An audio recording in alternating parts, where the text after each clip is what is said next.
Well, I think with regard to the first point, why did the United Nations put the embargo on Sierra Leone? That's ultimately a question only the United Nations can answer. Certainly not the first time they have put a broad-based arms embargo in place on a given country. They did the same thing on Bosnia, and you might recall, Bosnian Muslims are being shelled there in Sarajevo every day and every night by the Serbs on the heights about the city, and people were saying, including people who are members of the United States Congress, and what's up with this? Why are we not shipping arms to Bosnian Muslims? Why should we have to respect this embargo when clearly it's so one-sided in its effect?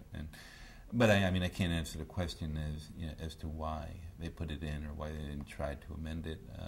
You'd have to ask the Security Council or the members who were on it at the time. Insofar as was Tim Spicer and his firm Sandline, which was operating in Sierra Leone, or at least trying to operate, and, for which submitted a contract of which the weapons were a part.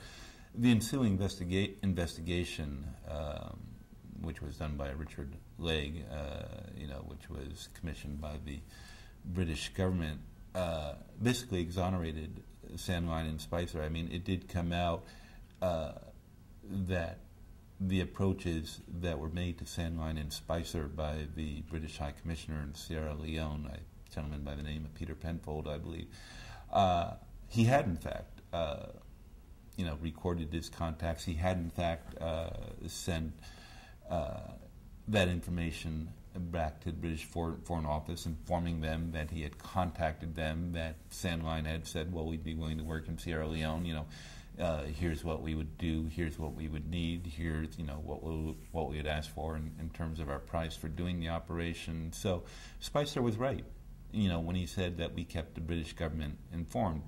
Now, maybe if you wanted to make an argument, you should have said, people would say, well, but he did through Penfold, he didn't contact the Foreign Office directly, but there was no requirement to do so, He's approached, they responded, it was the government's responsibility to keep tabs on, the information it was getting, and it didn't, it fell down on the job, it said initially, well, this is not the case, we didn't contact them, then the investigation established that they did, so, he was right.